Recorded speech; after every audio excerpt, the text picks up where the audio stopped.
Hey guys, tonight we begin with a man who seemed to treat the laws of physics like polite suggestions and lived as if sleep were a negotiable suggestion. Leonardo da Vinci. So before you get comfortable, take a moment to like the video and subscribe, but only if you genuinely enjoy what I do here. And let me know in the comments where you're tuning in from and what time it is for you. It's always fascinating to see who's joining us from around the world. Now, dim the lights. Maybe turn on a fan for that soft background hum, and let's ease into tonight's journey together. Before we marvel at Leonardo da Vinci's genius inventions, we need to understand who, or what, we're dealing with. Leonardo wasn't a normal human being. Normal humans sleep, forget things, and sometimes stare at walls. Leonardo did all three at the same time, and then invented a new way to stare at walls more efficiently. Born in 1452 in the tiny Tuscan town of Vinci, Leonardo arrived in the world as an illegitimate child, which in the Renaissance meant you didn't inherit property, but you did inherit trauma. Fortunately, he compensated by developing a brain that acted like it had been plugged directly into the universe's debug mode. While other kids were playing with sticks, Leonardo was sketching swirling water currents and dismantling mechanical toys to see how the gears felt about their life choices. By age 10, he was probably already measuring bird wings and asking uncomfortable questions like, why doesn't the human shoulder rotate like this? Renaissance parents didn't have guidance counselors for that kind of thing. He had almost no formal education, no Latin grammar drills, no Greek philosophy seminars, which should have limited his potential. Instead, it somehow freed him. Leonardo learned by poking reality with a stick until it confessed its secrets. He taught himself anatomy by cutting open corpses at night. Totally normal behavior. Taught himself physics by dropping objects off heights. Still normal. And taught himself engineering by designing devices that looked suspiciously like OSHA violations in sketch form. His notebooks, thousands of pages long, read like the diary of a man suffering from weaponized curiosity. Inside, you'll find diagrams of flying machines, dissections of eyeballs, sketches of flow dynamics, war machines, botanical studies, and of course a grocery list written in mirror script, because being normal was apparently illegal in Leonardo's mind. Working with Leonardo was chaos. Patrons hired him to paint. And he would. Eventually. But only after inventing 2 musical instruments, redesigning their city's sewage system, and taking a 5-month detour into studying the mechanics of laughter. Finishing paintings was optional. Learning everything was mandatory. You don't get Leonardo's inventions without Leonardo's madness. He wasn't improving the world. He was challenging it to a duel. Every phenomenon, every object, every law of nature was just another opponent to outthink, outsketch, or quietly insult through engineering. And that's how every Leonardo invention begins. With a man who looked at existence and thought, you know what? I can fix this. Leonardo da Vinci had many obsessions, but none were as doomed, majestic, or physically dangerous as his dream of human flight. Birds taunted him, not intentionally. Birds were simply minding their business. But Leonardo took it personally. He watched them glide effortlessly through the sky, and thought, with complete sincerity, yes, I too shall do this, using medieval materials and leg strength alone. Thus was born the ornithopter, a flying machine powered by the pilot's arms, legs, back, hope, and every muscle group humans were never intended to use simultaneously. It featured massive, beautifully sketched wings, modelled after bats, eagles, and whatever else Leonardo studied while definitely avoiding deadlines.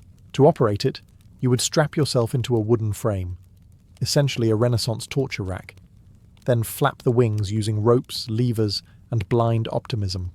It's unclear who Leonardo imagined would pilot this device, but based on the required strength, it was either Hercules or someone with thighs powerful enough to crush marble columns.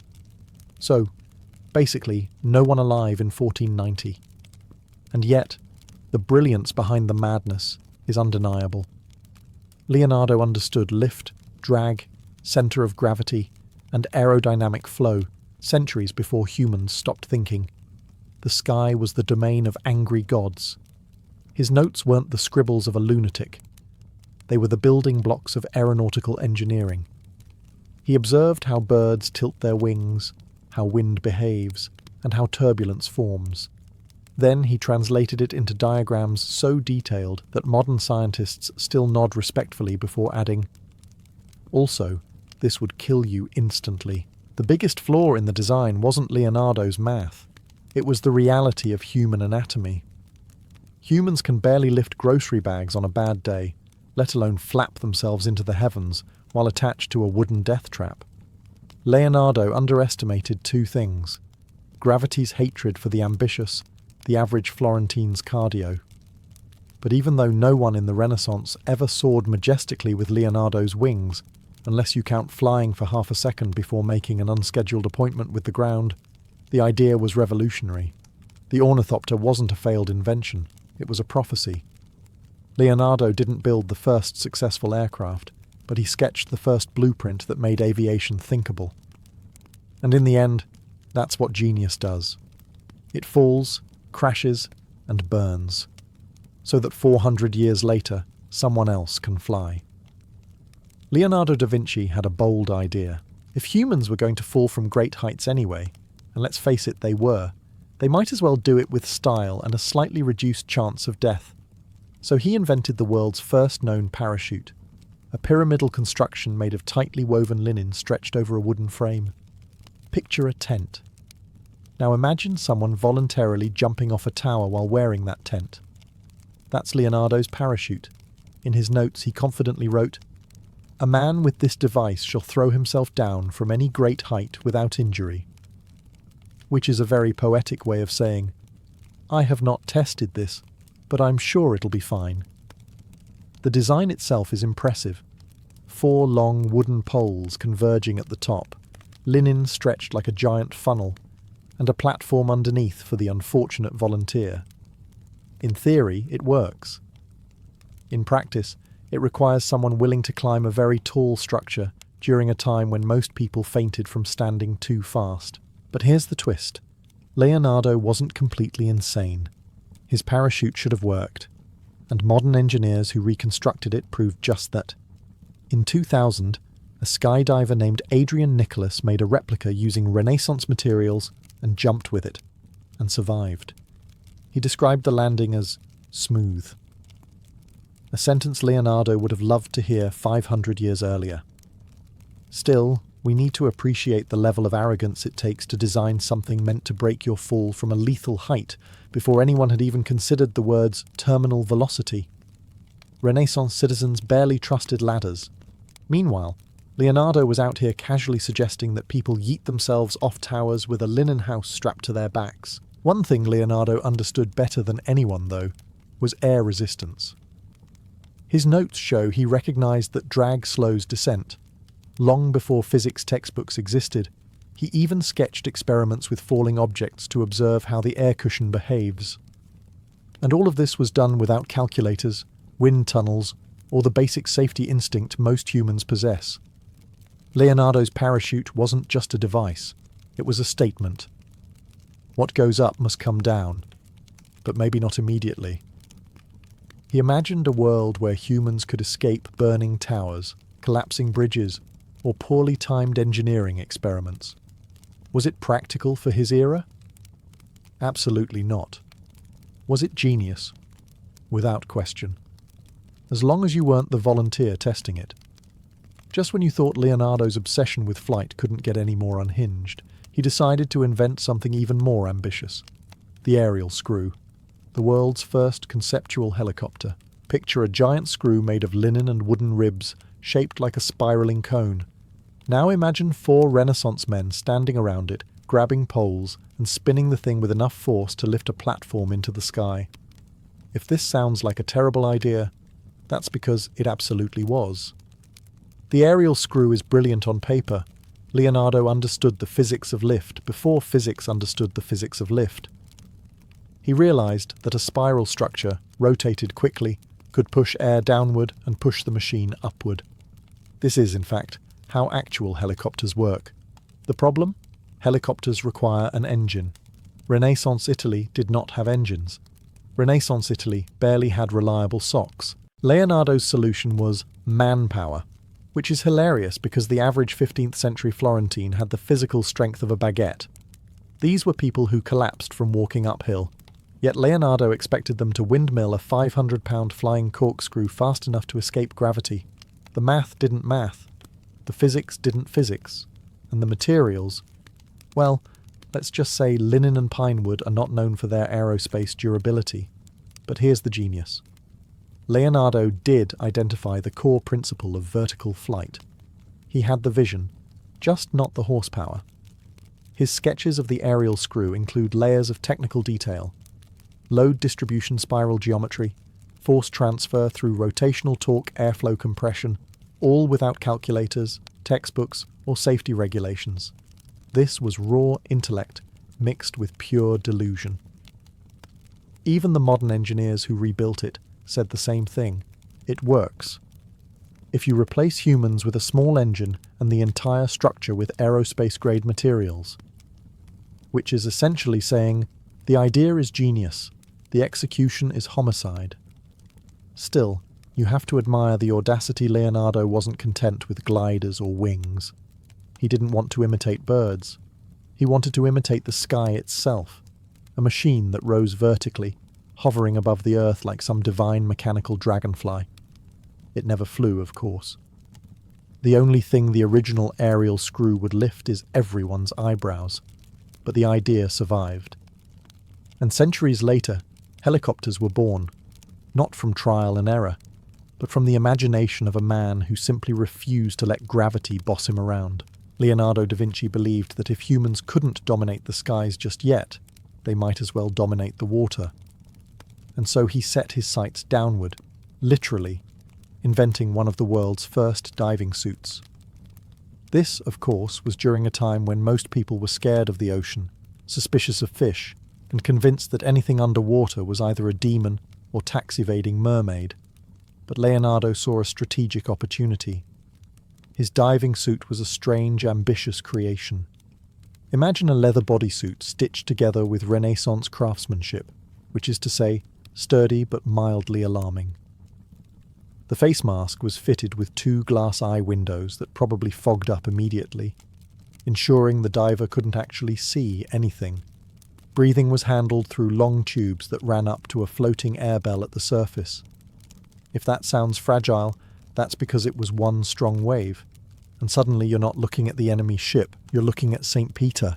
The suit wasn't designed for fun snorkeling trips, it was meant for stealth naval sabotage. Leonardo imagined divers swimming underneath enemy ships, sawing holes in the hull, and slipping away unnoticed while the vessel slowly took on water. Essentially, it was Renaissance special operations, just with more drowning risk and less training. And as usual, Leonardo thought of everything, including a small pouch attached to the front of the suit for tools or possibly stolen snacks. He even included a section in his notes describing how a diver, when feeling threatened, might hide at the sea bottom using a breathing reserve to wait out danger. This was bold, coming from a man whose contemporaries thought the ocean was basically haunted soup. What makes the diving suit so fascinating is how plausible it actually was. Leonardo understood the principles of air supply, pressure, and mobility underwater, long before scuba tanks or regulators existed. The problem wasn't his mind. It was the technology of the time. Leather, glass, and cloth tubes were not ideal materials for extended underwater missions. Most divers would have lasted about 10 minutes before the ocean politely removed them from the gene pool.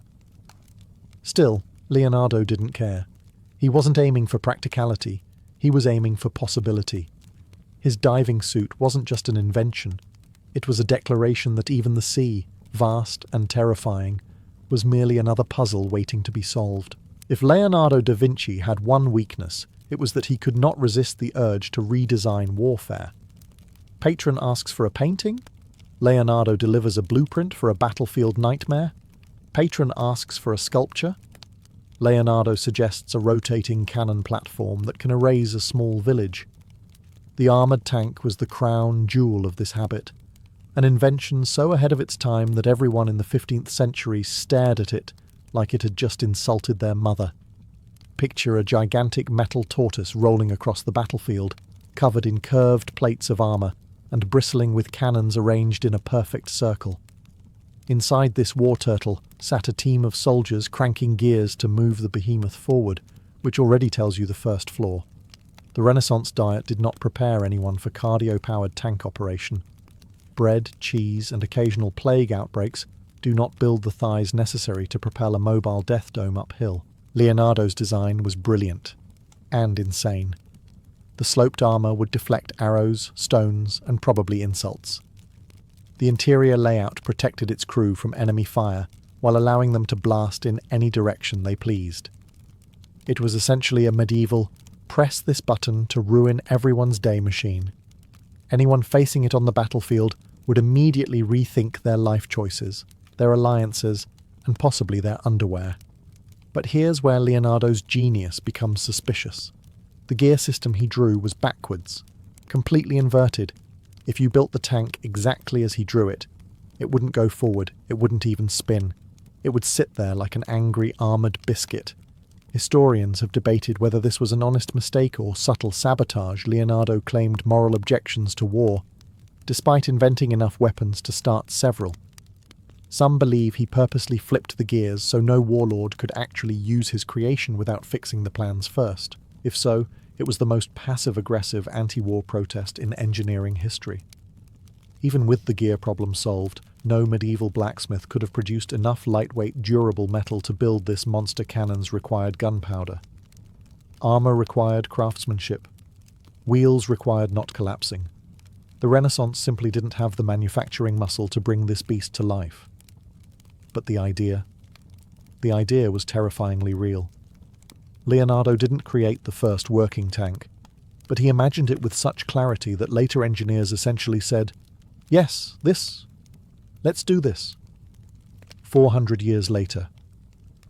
His armoured tank wasn't built for battle.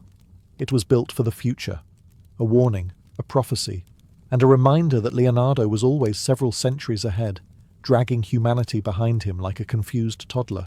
At some point in Leonardo's career, he looked at a normal-sized crossbow and thought, yes, but what if this could level a small town? Thus was born one of his most theatrical inventions, the giant crossbow, also known as the ballista on performance-enhancing drugs. It was roughly the size of a cottage, which is fitting, because firing it once could probably remove several cottages from the map. The thing was 40 feet wide, with limbs so massive they required a full squad of soldiers just to pull the string back. The bow arms were made of laminated wood, reinforced like a battering ram, and the central firing track was long enough to launch bolts the size of telephone poles.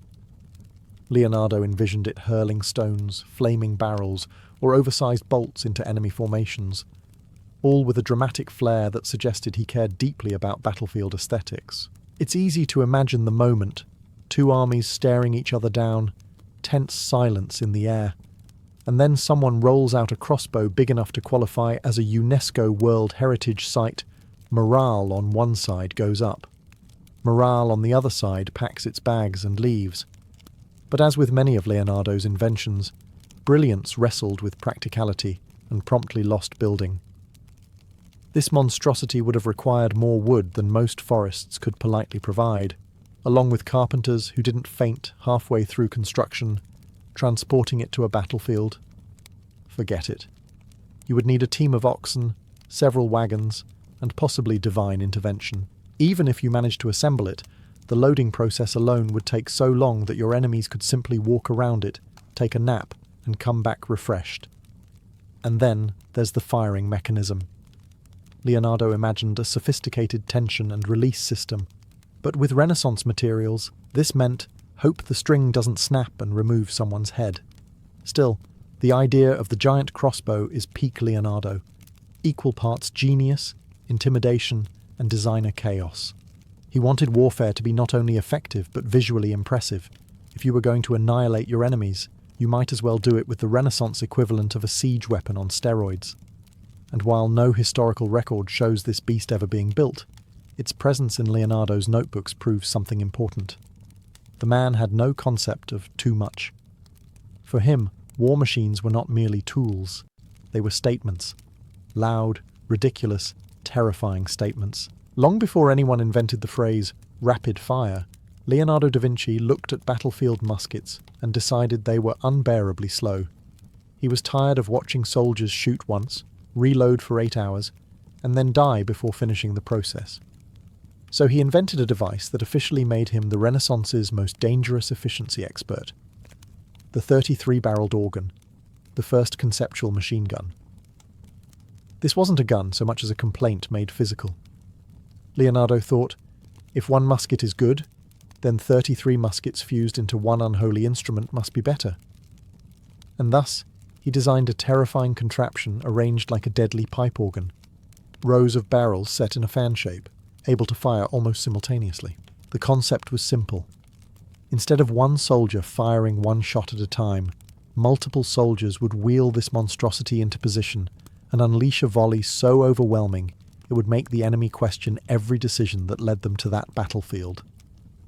After firing, the entire set of barrels could be rotated backward while the next preloaded set rotated into place. Reloading became a conveyor belt of chaos. It was brilliant, terrifying, and about as safe as juggling torches in a gunpowder warehouse. The main flaw wasn't Leonardo's ingenuity. It was physics, metallurgy, and the general 15th century tendency for weapons to explode in the user's face. Muskets of the time struggled not to burst from a single shot. Imagine firing 33 at once. The only guaranteed outcome was that someone, somewhere, was losing eyebrows. Then there was the weight. The machine gun was so heavy that it required a small team of soldiers to drag it into battle, and by the time they got it in position, the enemy might have already relocated, eaten lunch, and gone home. Even so, the underlying idea was shockingly modern. Leonardo understood that battlefield dominance wasn't about reloading quicker, it was about not stopping at all. He anticipated the concept of continuous fire centuries before anyone else. His sketches carefully show airflow around the barrels to prevent overheating, recoil distribution, and firing patterns meant to clear infantry lines like sweeping crumbs off a table. It wasn't built in his lifetime, mostly because no one in the Renaissance had the courage or the life insurance to try it. But the thinking behind it paved the way for what we now recognize as machine warfare. Leonardo didn't just speed up battle, he reimagined it, one disastrously unstable volley at a time. In a world where everything depended on horses, transportation, farming, social status, and the occasional dramatic exit, Leonardo da Vinci sat in his workshop and quietly declared war on the entire equine industry. Why rely on a creature with opinions, moods, and a tendency to kick people, when you could build a machine that moved itself? Thus was born the self-propelled cart, humanity's first conceptual automobile, assuming you didn't mind steering a vehicle powered entirely by springs and Renaissance optimism. The cart looked innocent enough. A wooden platform on 3 wheels with gears tucked neatly underneath. But hidden inside was Leonardo's mechanical mischief. A system of coiled springs that, when wound up, unleashed enough stored energy to send the cart rolling forward on its own. No horses, no drivers, just pure Da Vinci chaos on wheels. Historians believe it was originally intended for theatrical productions, designed to roll across the stage carrying props or actors who were either too important or too lazy to walk. But knowing Leonardo, this was just the polite explanation. He absolutely built it as proof that humans could dominate motion without relying on animals. If cars are a symbol of modern independence, this was the 15th century version. A wooden shopping cart that sprinted forward the moment you stopped paying attention. Steering, of course, was where things got interesting. Leonardo's cart used differential gears, a concept so advanced that Renaissance engineers would have stared at it the same way modern people stare at tax documents. It meant the wheels could turn at different speeds during a turn. Revolutionary, genius, completely unnecessary for a wooden vehicle shaped like a breadboard. Modern researchers built a functioning replica, and it actually worked. It moved. It turned. It behaved like a toddler on roller skates, unpredictable but undeniably mobile. Watching it roll across a room is both inspiring and vaguely threatening, like witnessing the birth of a technology that will eventually cause traffic jams and road rage. Leonardo's cart wasn't fast, practical, or even remotely safe. It didn't need to be. It existed for one purpose: to prove that movement didn't require animal power. And in doing so, Leonardo accidentally invented the fundamental principle behind every automobile ever built. The Renaissance world wasn't ready. The roads weren't ready. The horses were definitely not ready. But the future? It had already started rolling. At some point in Leonardo's career, he decided that humans simply weren't dramatic enough. Paintings, fine. Flying machines, interesting. But what the world truly needed, apparently, was a robotic knight, a fully mechanical warrior designed to terrify enemies, impress nobility, and possibly start the Renaissance version of a robot uprising. Leonardo's robot knight was not a sketchy doodle or a half-finished idea. He built the thing. In the late 1490s, during his time in Milan, he constructed a humanoid machine made entirely of gears, pulleys, and metal plates. This mechanical soldier could sit, stand, raise its arms, and move its jaw, which is impressive, considering most actual knights could barely do those things without help from 3 squires and a chiropractor. The design was based on Leonardo's own anatomical studies. He dissected bodies to understand muscles and tendons, then recreated those movements using mechanical analogues. Where a bicep would normally sit, he placed a system of cables. Where joints rotated, he installed precision-engineered gears. Every part of the robot mirrored the human body, just without the complaining, sweating, and susceptibility to plague. Historians believe Leonardo designed the robot partly as entertainment for the Duke of Milan's court. Imagine it. A grand banquet, nobles sipping wine, musicians playing lutes, and then, out of nowhere, a metal knight rises from the floor like it's auditioning for a Renaissance talent show. People must have screamed, applauded, fainted, or all three. Considering this era thought comets were divine warnings, the sight of a mechanical man probably had at least one monk questioning his entire belief system. And yet, the robot was more than a party trick. It was proof that Leonardo understood the mechanics of human motion long before robotics or biomechanics existed. He wasn't just copying muscles, he was engineering movement. His notebooks show shockingly modern concepts: feedback systems, joint articulation, and layered gear assemblies. This wasn't whimsy. It was early automation. Of course, the Duke never used the robot for actual battle. It was far too valuable, too experimental, and far too likely to fall over if a bird sneezed near it. But the fact remains. Leonardo designed the first humanoid robot in history. A walking, talking, gear-driven knight centuries before electricity existed. Leonardo didn't just dream of machines, he dreamed of mechanical life. And that should concern all of us. After surviving plague outbreaks, incompetent leadership, and city layouts that looked like a toddler's scribbles, Leonardo da Vinci came to a bold conclusion. Humanity should not be allowed to design its own living spaces. People were messy. Streets were filth canals. Sanitation was optional. And cities, every medieval city, smelled like garlic, sewage, and stress. So Leonardo did what he always did when reality disappointed him. He redesigned it from scratch. Thus emerged his ideal city, a blueprint so advanced and organized that the Renaissance wasn't even remotely ready for it. Leonardo envisioned clean streets, efficient transportation, advanced drainage systems, airy plazas, and multi-level design. Yes, he wanted cities with layers: one for people, one for carts, one for waste and water.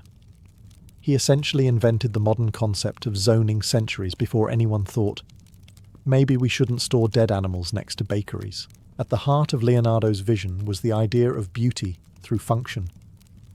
Buildings were symmetrical. Ventilation was intentional. Light entered homes without requiring residents to push aside mouldy curtains. His canals would be redirected and engineered to prevent flooding, eliminating the charming seasonal pastime known as watching your belongings float away.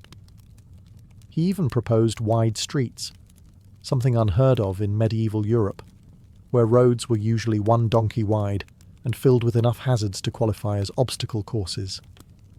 Leonardo wanted broad avenues for airflow, sunlight, and easy movement, as if he had magically predicted that one day people would panic when stuck in traffic for more than 3 minutes. But of course there was a problem. Actually, several.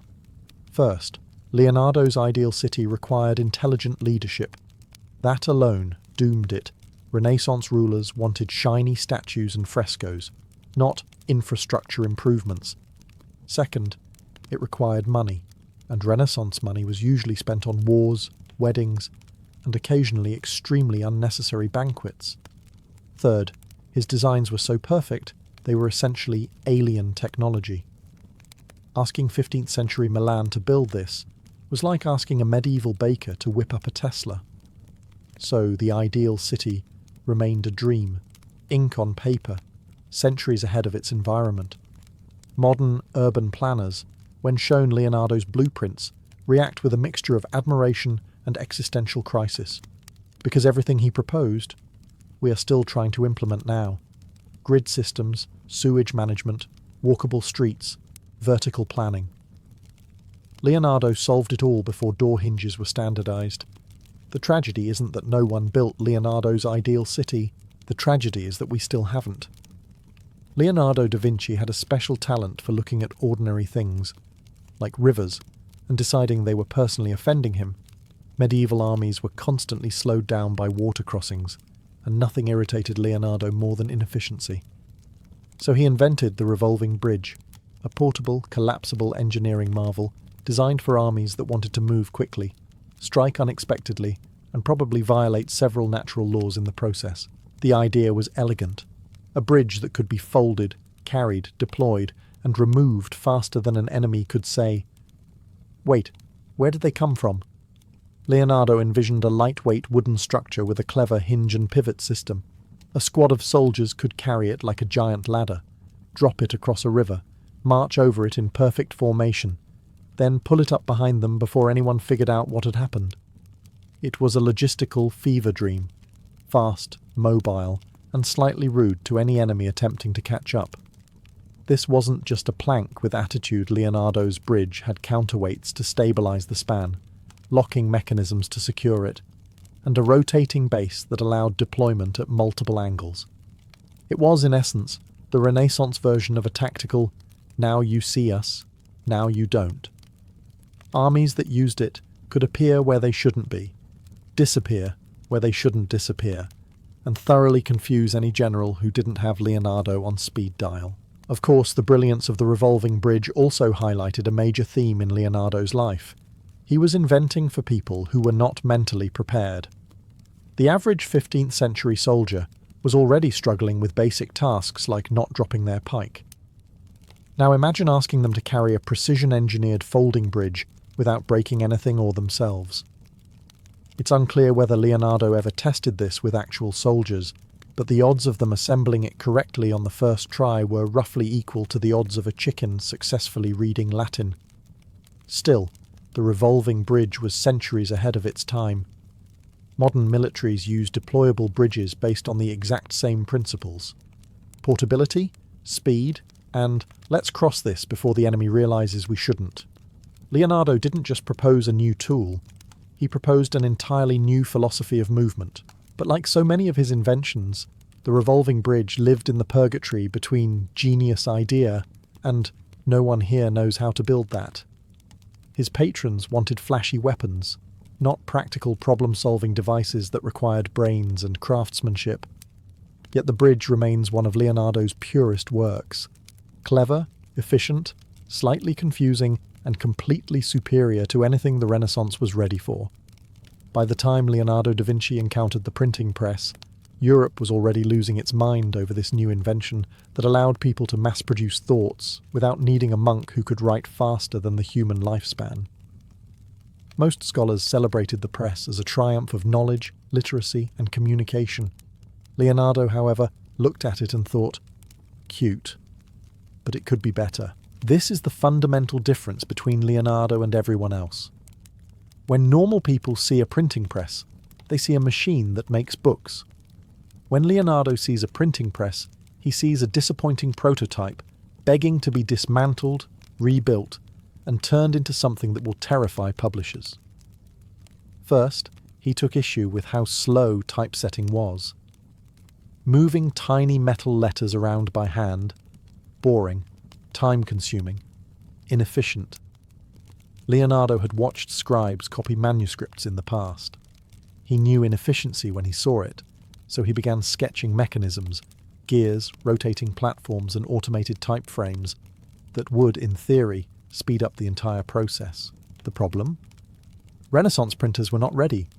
Most of them barely understood the machine they already had.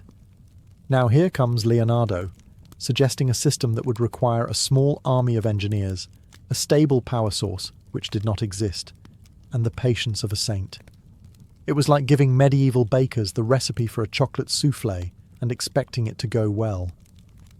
Still, Leonardo pushed ahead. He designed a rotational system where prearranged type blocks could be swapped in and out faster, allowing printers to move from one page layout to the next with mechanical precision. He wanted faster throughput, smoother workflows, and, although he never explicitly said it, the total annihilation of slow printing. If Renaissance publishers had adopted Leonardo's upgrades, Europe probably would have entered the information age 2 centuries early. But they didn't. Printers took one look at his beautifully sketched gears, considered their own abilities, and collectively decided, no thank you, we prefer not exploding. And that was the end of it. Leonardo moved on to other things: anatomy, flight, hydraulics, while the printing press chugged along at its steady, unimproved pace. Yet the irony is delicious. Leonardo's ideas foreshadowed automation, rapid typesetting, industrial presses, and even modern newspaper machinery. He didn't just imagine improvements, he predicted entire future industries, all because he thought books deserved better, and because Leonardo, being Leonardo, could not leave anything alone. Long before modern medicine, before surgical gloves, before antibiotics, and before doctors stopped prescribing random herbs and prayers, Leonardo da Vinci walked into anatomy with the casual confidence of a man who didn't fear disease, only ignorance. While most physicians were relying on dusty old texts written centuries earlier, Leonardo was cutting open bodies and discovering the truth for himself, like a Renaissance medical detective who worked exclusively at night for dramatic effect. Leonardo's anatomical studies were not vague drawings. They were mechanical blueprints of the human body. He didn't just record what things looked like, he recorded how they worked. Muscles weren't shapes, they were pulleys. Joints weren't bones, they were hinges. The heart wasn't a symbol of romance, it was a hydraulic pump. He approached the body like an engineer dismantling God's most complicated machine, presumably while whispering, "Okay, but why did you do it like this?" What made Leonardo dangerous wasn't just curiosity, it was accuracy. His drawings of the spine, shoulder joints, and facial muscles are so precise that modern surgeons still admire them. In an era when many doctors still believed that humour imbalances caused nightmares, or that demons caused toothaches, Leonardo's diagrams were centuries ahead. He even discovered how heart valves worked, a discovery Western medicine didn't officially confirm until the 20th century, because apparently nobody else thought to look. But the true marvel was Leonardo's mechanical models, what some scholars call his anatomy machines. He designed systems of gears, levers, and cranks to mimic how limbs moved, how lungs expanded, how blood circulated. These weren't toys. They were early prototypes of biomechanics and robotics, born at a time when most people still thought the body contained vapours, and maybe a squirrel. Leonardo wasn't just observing nature, he was reverse engineering it. Of course, the church didn't love this. Dissecting corpses was frowned upon, and dissecting them with enthusiasm was basically a career risk. Leonardo naturally ignored this and continued anyway, Because when something fascinated him, not even the Vatican could stop the man. His anatomy machines weren't built to impress patrons or warlords, they were built to understand existence itself. And maybe, just maybe, to prove that Leonardo da Vinci, a man with no medical degree, understood the human body better than any doctor alive. When Leonardo da Vinci died in 1519, he did not leave behind a simple legacy. He left behind a 13,000-page problem for every historian, scientist and engineer who came after him. Most people die and leave clothes, furniture, maybe a suspicious box under the bed. Leonardo left weapon designs, flight experiments, anatomical diagrams, urban planning blueprints, robotic studies, optics research, and enough half-finished projects to qualify as a Renaissance fire hazard. His notebooks read like the universe downloaded every secret into one man's skull, but only gave him 67 years to write everything down Leonardo clearly needed at least 3 lifetimes. He barely finished a handful of paintings because he was too busy trying to decode the structure of rivers, redesign musical instruments, improve military strategy, and casually reinvent biology. If procrastination were an Olympic sport, he'd have brought home the gold medal, engraved it, redesigned it, and then forgotten where he put it. Yet his true invention wasn't the flying machine, the tank, the robot knight, or the underwater sabotage suit. Leonardo's ultimate creation was a methodology. The idea that the world is a machine, complex, beautiful, flawed, and that anyone curious enough can take it apart and build a better version. Renaissance artists painted saints. Leonardo painted the internal mechanics of reality. What makes him terrifyingly unique is that he wasn't simply ahead of his time, he was ahead of multiple eras. His anatomical studies predicted medical knowledge 3 centuries in advance. His mechanical theories foreshadowed industrial automation. His aviation sketches predated aerodynamics. His city plans resemble modern urban design more than anything in 15th century Europe. Leonardo lived in 1500. But intellectually, he visited the year 2500 and brought back souvenirs. Yet his life ended quietly, without fanfare.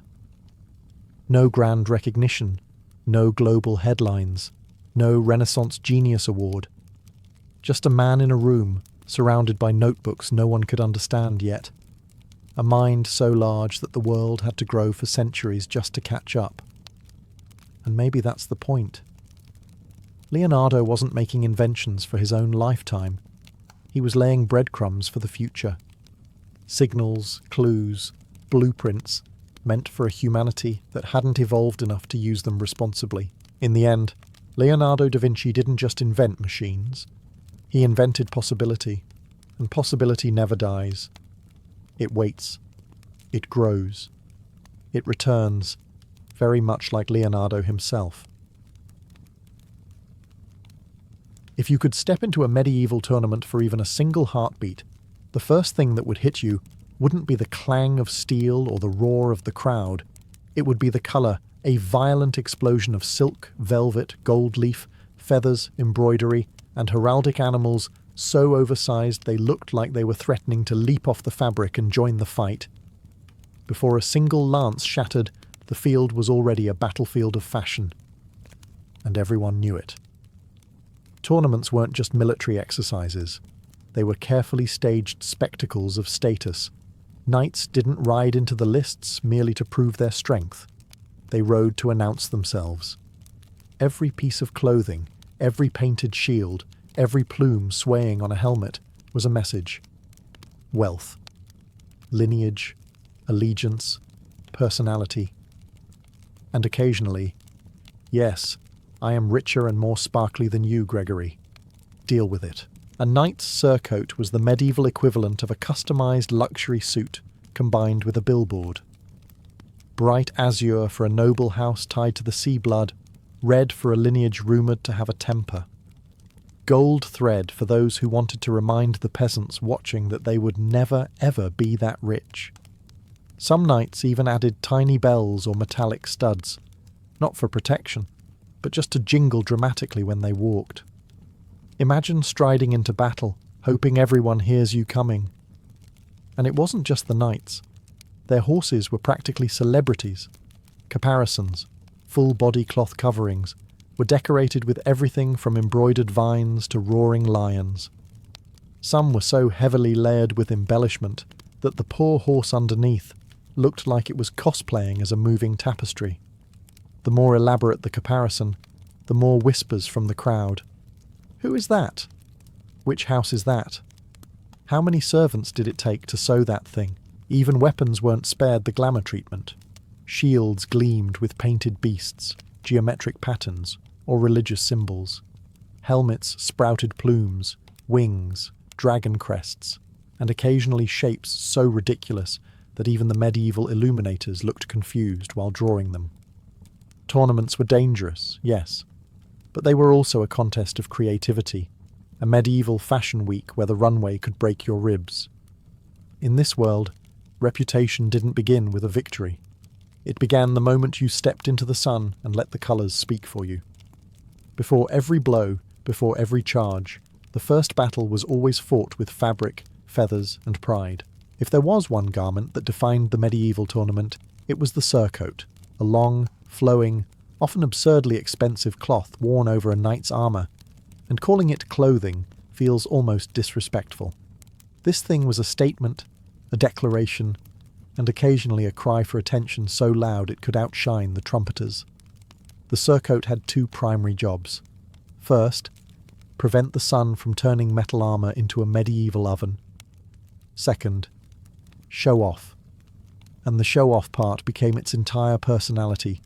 Picture a knight riding into the lists with a surcoat trailing behind him like a royal comet. Rich blues dyed with imported woad, deep crimsons pressed from thousands of crushed insects, and gold thread braided in patterns only a noble's wallet could afford. It wasn't just fashion, it was politics, stitched directly into fabric. A man's surcoat told you everything before he even lifted his visor, his family, his alliances, his feuds, and how aggressively he wanted attention that day.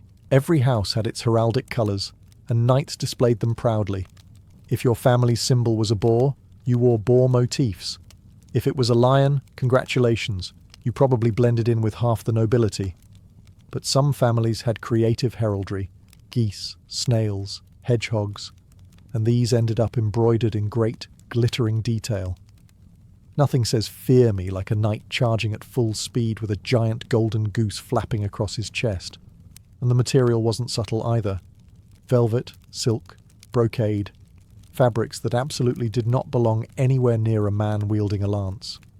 Some surcoats were so heavy with embellishments that they flapped like miniature tents in the wind. Others were cut shorter to avoid tangling in armour joints, giving knights a strangely fashionable silhouette somewhere between armed warrior and runway model mid-twirl. Even more amusing were the knights who treated their surcoat like a moral shield. Religious knights decorated theirs with saints, holy symbols, or entire embroidered Bible verses, as if a beautifully stitched angel on your chest would somehow convince your opponent's lance to miss. But the real drama came from spectators, a knight with a dull or cheap-looking surcoat, whispered insults, a knight with a spectacular one. Marriage prospects suddenly doubled. The surcoat wasn't just outerwear, it was medieval social currency, because in a world where one good hit could knock you into the mud, looking magnificent before falling was half the victory. If the surcoat was the outfit, heraldry was the personality. You couldn't step into a medieval tournament without being visually assaulted by an avalanche of symbols. Lions, eagles, boars, fleur-de-lis, suns, moons, crosses, unicorns, and whatever else a noble family had decided would represent their eternal glory.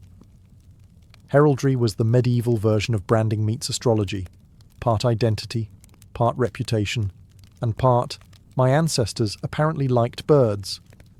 Every knight entered the lists behind a massive banner, and these banners were designed to be seen from across the field. Bright, bold, and unapologetically dramatic medieval tournaments were chaotic, dusty, and loud, so the solution was simple: make the symbols enormous. Heraldry almost looked like medieval graphic designers trying to yell, "This is Gerald of Gloucester, do not confuse him with Gerald of Gloucester's cousin, who has 2 lions instead of 1. Symbolism mattered. Lions represented courage, even if the knight fainted when his horse sneezed too loudly. Bears meant strength, though some families picked bears because they just thought they looked cool. Eagles were for nobility.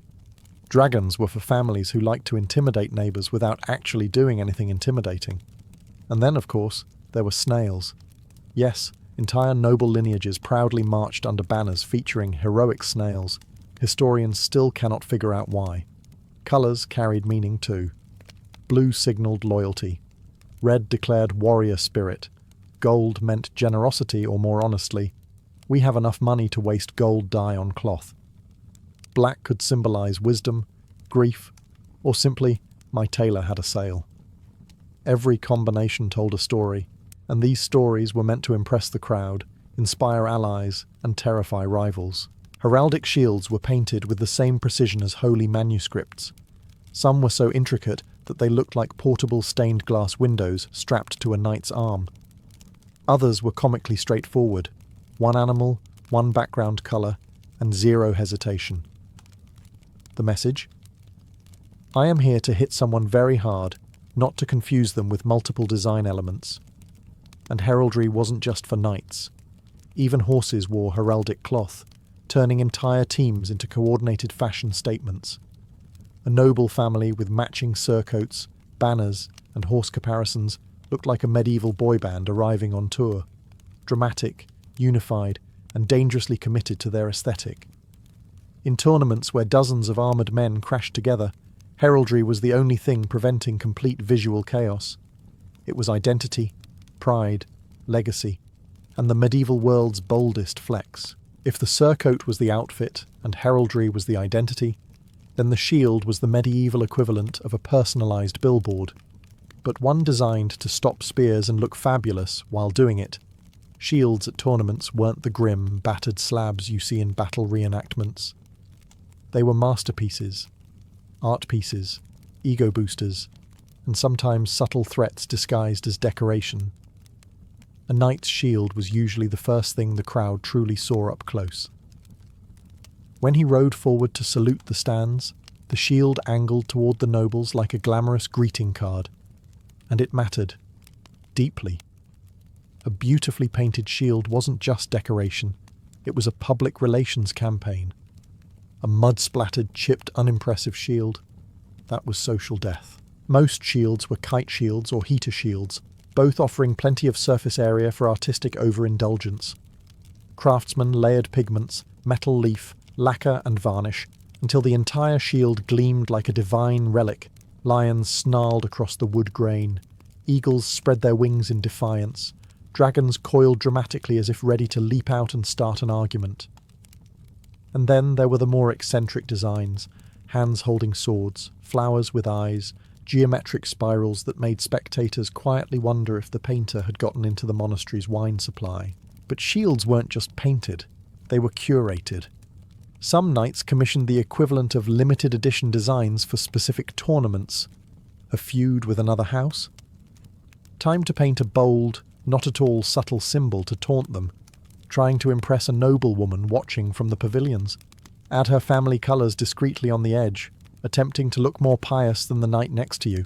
Cover the entire shield in a saint's glowing face and hope no one notices you skipped mass that week. Then came the condition of the shield. A perfectly pristine shield suggested confidence. I don't expect this to get hit. A gently worn shield implied experience. I have survived things you couldn't imagine. A heavily dented shield? That said, I am either very brave or very reckless, possibly both. But in tournaments, dents were often polished or painted over. No one wanted to walk out looking like they lost a fight with a castle door. In the end, a knight's shield wasn't just protection. It was personal brand identity wrapped around planks of wood. It was meant to be seen, admired, feared, and whispered about. Because while a lance could win the match, a magnificent shield won the crowd. If medieval tournaments had a single symbol of glorious impracticality, it was the helmet crest. Those towering, extravagant decorations knights strapped onto their helmets, knowing full well that one strong breeze could knock them sideways. These crests were where fashion, pride, symbolism, and questionable engineering formed an unholy alliance. The basic idea was simple. The taller, brighter, and more absurd your crest, the more attention you commanded. Knights walked into the lists with dragons, wings, bulls, boars, towers, suns, flowers, angelic halos, and sometimes shapes that even medieval scribes couldn't identify. If your crest didn't make at least one squire whisper, "Is that safe?" then clearly you weren't trying hard enough. Some crests were carved from lightweight wood, others moulded from boiled leather, and a few ambitious souls used real metal, because nothing says, "I value aesthetics over spinal comfort," like bolting a steel dragon to your head. These creations were painted in dazzling hues, gilded with gold leaf, decorated with feathers so enormous they looked stolen from mythical birds, and sometimes inlaid with tiny gemstones. A knight charging into battle with a jewel-encrusted unicorn horn on his helmet wasn't ridiculous. He was fashionable. Crests also served as identity amplifiers. A house known for its bravery might choose a roaring lion head. A family famous for its naval victories might wear a carved ship, which must have been deeply confusing for the horse. Some knights even selected crests reflecting their personal quirks. One chronicler mentions a knight who entered a tournament with a literal frying pan attached to his helmet as an inside joke. Another appeared with a cabbage-shaped crest, possibly symbolizing humility or hunger. But the real spectacle came when these decorative sculptures met the wind resistance of a galloping horse. Crests wobbled, flopped, twisted sideways, or sometimes launched themselves into the crowd like medieval frisbees. If a crest survived the entire course intact, the knight received admiration, not for skill, but for balance and luck. Meanwhile, squires spent their days sprinting after runaway feathers like harassed medieval seagulls. Despite their fragility, crests mattered. They were statements of prestige, boldness, and theatrical flair. A knight without a crest looked unfinished. A knight with a magnificent crest looked legendary. And a knight whose crest caught fire from a nearby torch? Well, at least the story lived on. In tournaments built on spectacle, the helmet crest was the crown of chaos, and knights wore it proudly. If helmet crests were the architectural wonders of the tournament, plumes were the fireworks, dramatic, colourful, utterly unnecessary, and adored by everyone. Medieval plumes didn't whisper elegance, they screamed it from across the field.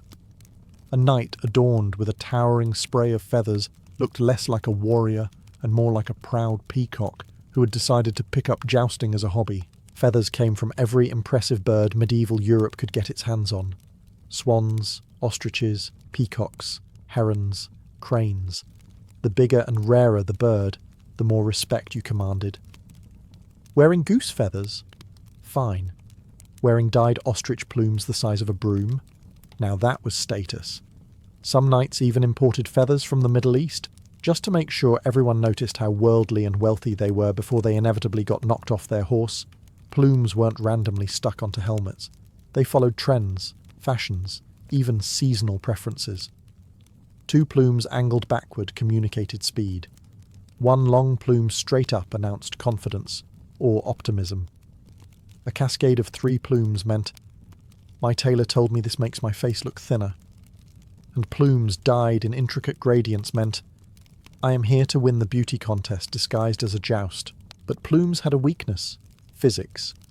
Anyone who has ever worn a large hat on a windy day can sympathise. At full gallop, plumes didn't stay elegantly upright. They flapped, snapped, twisted, and occasionally dislodged entirely. Chroniclers write of plumes detaching mid-charge and flying into the audience like startled birds. Imagine being a medieval merchant quietly eating roasted almonds, when suddenly a knight's flaming red ostrich feather smacks you in the face. Still, plumes had a practical side, theoretically. They helped spectators identify knights from afar. This was especially useful during melees, where dozens of armoured men crashed into each other like aggressive cookware. "Look for the one with the giant green plume," someone might shout. But this system collapsed the moment half the plumes fell off, got muddied, or mysteriously transferred to another knight during the chaos. Feathers also carried symbolic meaning. White plumes suggested purity and virtue, even if the wearer was anything but. Scarlet plumes signaled courage, or a desire for attention. Black plumes hinted at solemnity, drama, or a knight trying to look mysterious because he had lost last year and wanted a rebrand. Ultimately, plumes turned every knight into a moving work of art. Were they ridiculous? Absolutely. But they made tournaments unforgettable, flamboyant, and wonderfully theatrical, exactly as medieval nobles intended. If you think knights were overdressed, wait until you see their horses, because medieval tournaments made absolutely sure that even the animals looked like nobility. The horse wasn't just transportation, it was a fashion accessory, a status symbol, a living canvas of heraldry and wealth.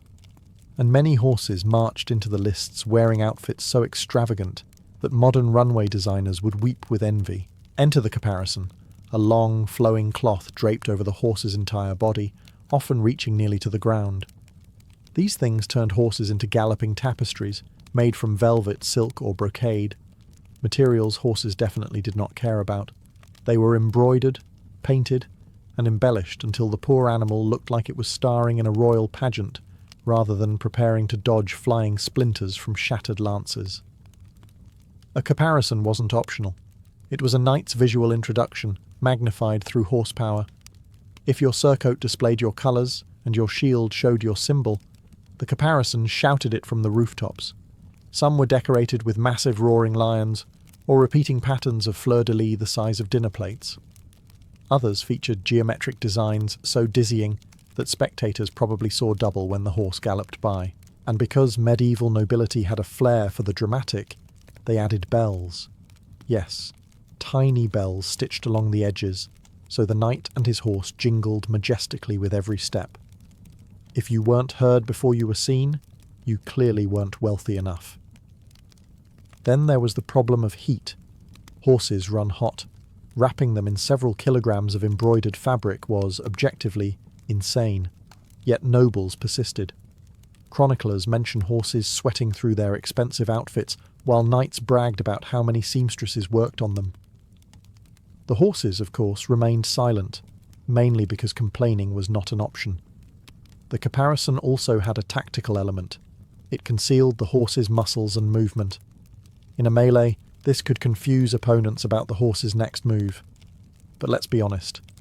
The tactical value was about 2%.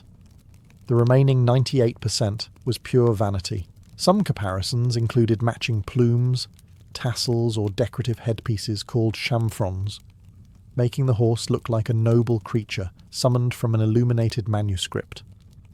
A fully dressed knight on a fully dressed horse created a spectacle so majestic that the crowd didn't just cheer, they gasped.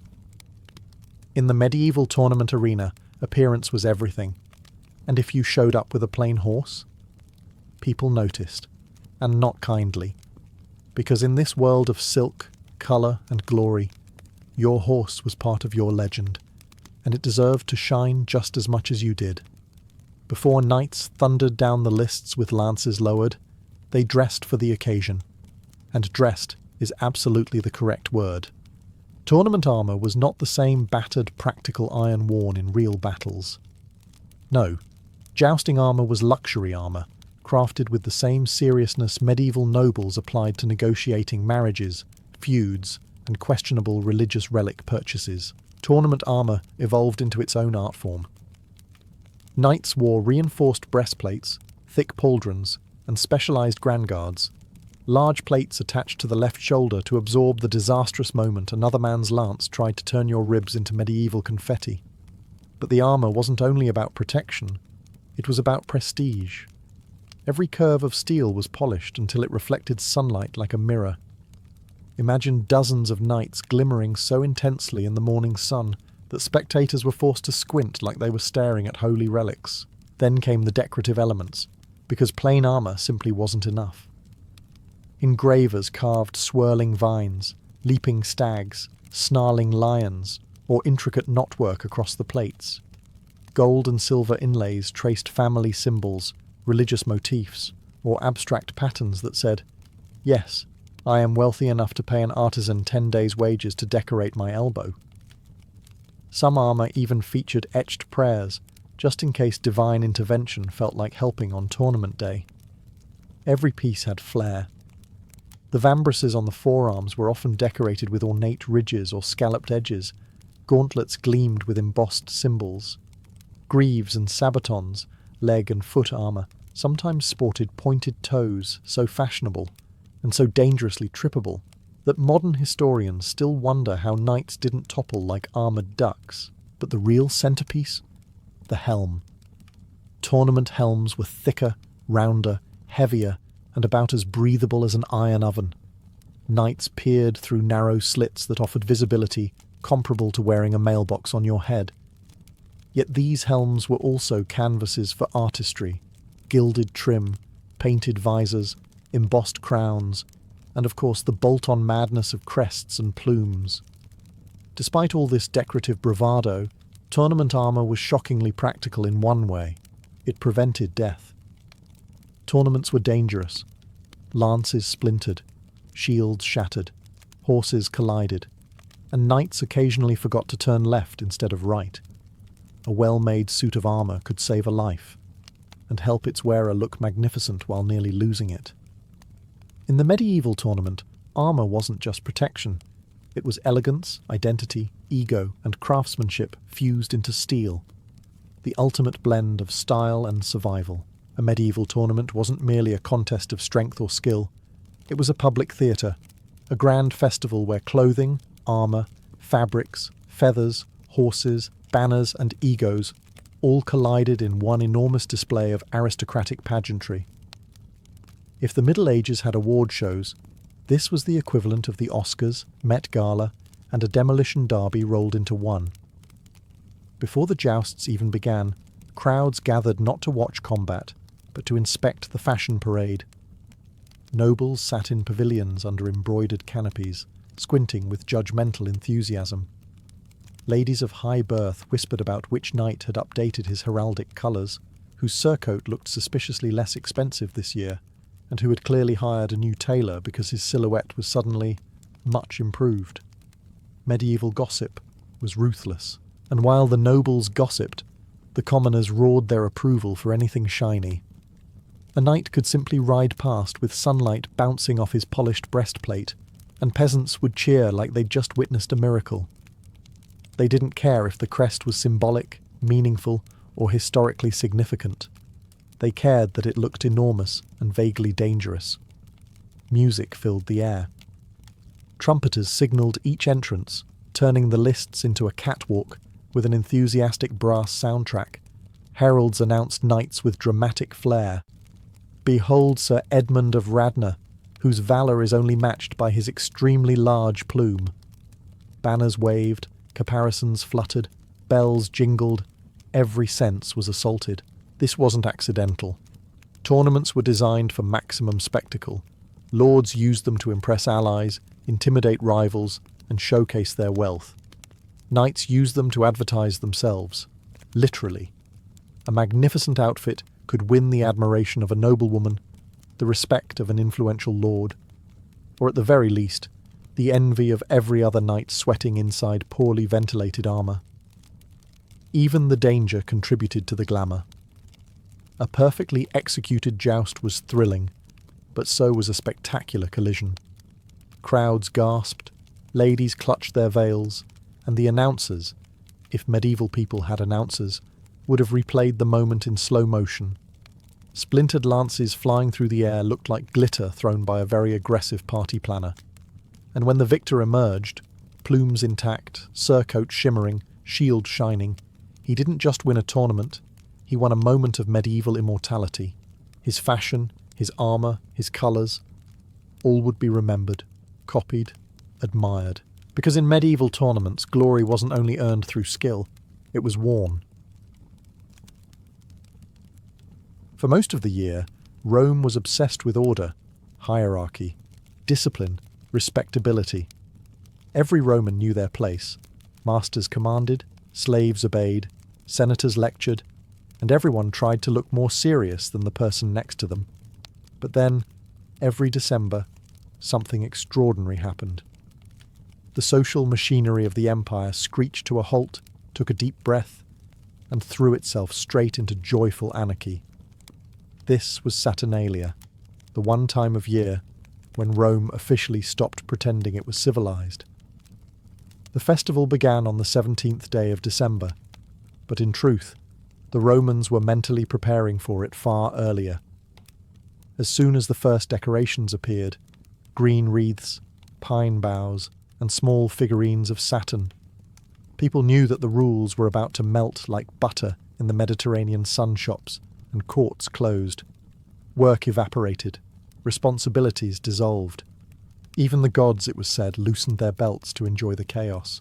And chaos it was. Saturnalia wasn't just a holiday. It was a temporary revolution. All the strict lines that usually kept Roman society glued together suddenly blurred. Slaves sat at the same tables as their masters. Children mocked their fathers. Masters served food to the enslaved. And for once, the enslaved could speak freely, sometimes very freely, much to the horror and entertainment of the household. People roamed the streets wearing vivid caps called pilae, symbols of freedom usually reserved for freedmen. That alone was wild enough. But add the drinking, the singing, the public jokes, and the general shortage of inhibitions, and you had something resembling an ancient block party that somehow lasted for days. Rome became a city of noise, dice clacking on stone tables, musicians blasting flutes in alleyways, neighbours shouting greetings from balconies while holding amphorae of wine, strangers exchanged gifts, wax figurines, candles, pastries shaped in ways that were definitely not meant for children. Everyone gambled openly, even though gambling was usually banned. During Saturnalia, nothing was banned. Or rather, everything embarrassing was encouraged. But the most striking feature of all was the mood. The constant tension of Roman life, political, social, economic, vanished like smoke. In its place came something rare: laughter. Genuine, unrestrained laughter rolling through the streets like a warm breeze. For one glorious week, Rome let go. It forgot hierarchy, forgot seriousness, forgot itself. And in the heart of all that joyful disorder, Saturn reigned, not with authority, but with celebration. If there was one tradition that defined Saturnalia, one that made conservative Romans clutch their togas in moral panic, it was the role reversal. For this brief window of time, the entire hierarchy of Rome flipped upside down like a poorly managed chariot. Masters became servants, servants became masters, and everyone pretended this was totally normal and not mildly terrifying for the elite. The moment Saturnalia began, households across Rome performed a symbolic act. The slaves' collars were removed. Enslaved men and women exchanged their usual work clothes for brighter garments, sometimes even borrowing their masters' cast-off finery. Tunics dyed brilliant colours, cloaks with expensive edging, or sandals so nice they'd never be allowed near them the rest of the year. And of course everyone, slaves and free citizens alike, wore the pileus, the soft conical cap of freedom. For 1 week, the entire empire walked around wearing hats that essentially said, "Today, nobody is the boss." The inversion didn't stop at clothing. In private homes, the master didn't just sit at the table. He served it. That meant pouring wine with the delicate skill of someone terrified of spilling it. It meant handing out food. It meant watching as the slaves, usually silent, obedient, invisible, now sprawled on couches like emperors, critiquing the cooking and making jokes no one dared utter during the rest of the year, and the jokes came freely. Saturnalia was the only time slaves could insult their masters without punishment. Some kept it playful. Others got... Creative Romans wrote about enslaved people who recited entire comedic monologues about their owners' bad habits, stinginess, infidelity, or famously terrible singing voices and the masters. They had to laugh, or at least pretend to. The streets echoed the same reversal. A poor man might be elected Saturnalicius Princeps, the king of Saturnalia, chosen to boss everyone around for the day with foolish orders and ridiculous commands. Sing, dance, drink, Bring me more food! The real king of Saturnalia wasn't powerful. He was chaotic. His rule was less about authority and more about mischief. To outsiders, this must have looked like anarchy disguised as a holiday. But Romans believed this ritual chaos renewed the social order. By letting the lower ranks mock the higher, Saturnalia allowed pressure to escape the system. For 1 week, Rome played at equality. It was messy, loud, undignified, and strangely healing. If everyday Roman meals were orderly, rationed, and governed by social etiquette, Saturnalia meals were the complete opposite: chaotic, overflowing, and spectacularly indulgent. Feasting wasn't just a part of the festival, it was its beating heart. For 7 straight days, Rome essentially declared war on moderation. The atmosphere began in the kitchens, where cooks, usually enslaved and overworked, suddenly took centre stage. Cauldrons steamed, ovens roared, and every pantry was ransacked like the city was preparing for a siege, except the goal was overeating rather than survival. Even the simplest households scraped together ingredients for at least one good feast. Rich households, though? They went full imperial drama. Tables groaned under dishes that looked like edible architecture. Roasted piglets glazed with honey, sausages braided like garlands, chickpea stews seasoned so heavily with herbs that they practically glowed green, fried pastries dusted in powdered sugar, dates stuffed with almonds, and massive platters piled with figs, pears, and pomegranates. And this was before the wine started flowing. Wine wasn't served politely. Saturnalia was about forgetting restraint, so pitchers were passed endlessly, cups were oversized, and mixing your wine with too much water, normally a mark of good manners, was basically a sign of weakness. People toasted to Saturn, to each other, to the city, to the gods, to absolutely nothing in particular. Someone sneezed, toast, someone dropped their cup, another toast, but the real twist came from the seating arrangement.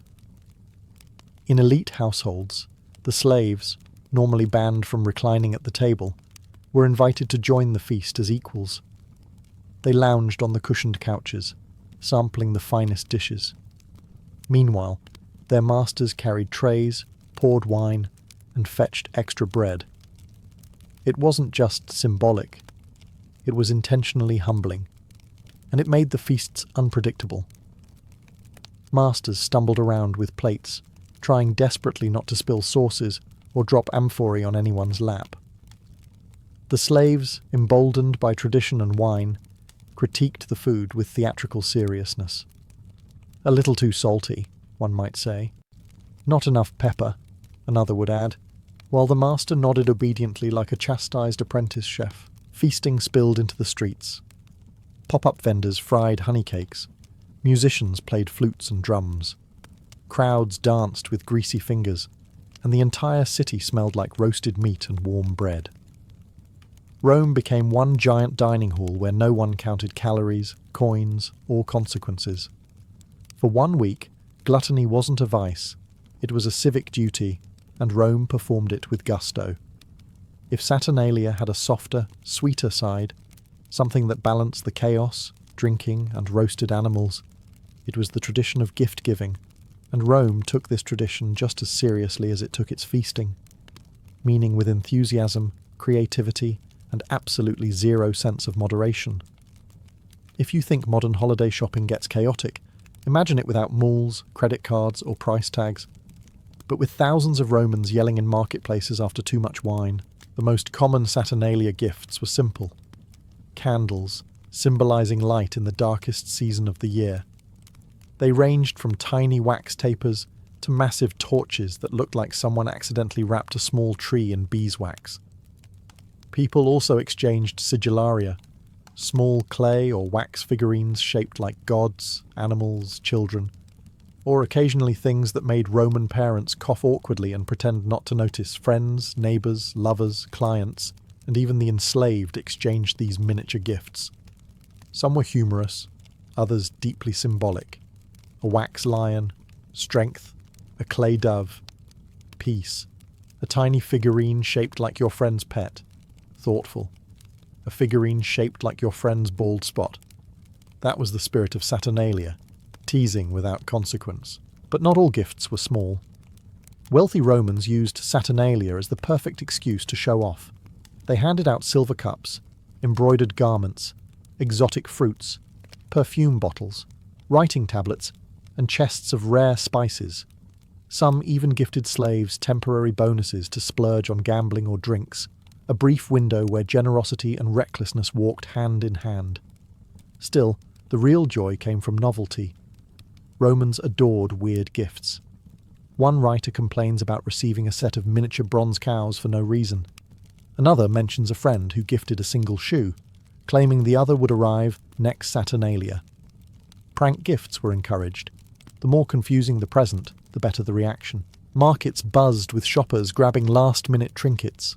Stalls sold little sculptures, carved dice, jewellery, perfumes, pastries, and anything small enough to carry yet interesting enough to avoid the dreaded reaction.